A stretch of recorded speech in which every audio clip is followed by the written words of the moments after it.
gravando novamente. Estamos aí com a Supergirl. Como dá pra ver, ela está com o uniforme velho. E do episódio Caos no Centro da Terra em diante, ela usou azul. Aqui a gente dá pra ver que lá na escola dela é pequena. Muito pequena aqui é. Bem pequenininha. A cabecinha dela não move muito. O braço tem esse movimento 360 graus, a mesma coisa com o outro.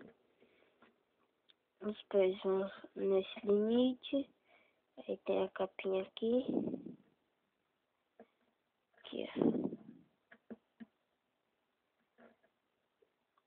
Aí ela vem com essa luzinha aqui. Essa bolsinha aqui. Bolsa cox, esse aí de botar aqui no mundo, fica no visual bem legal.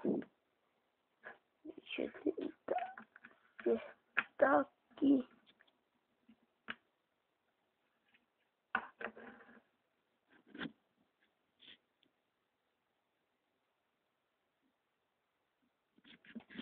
Aqui.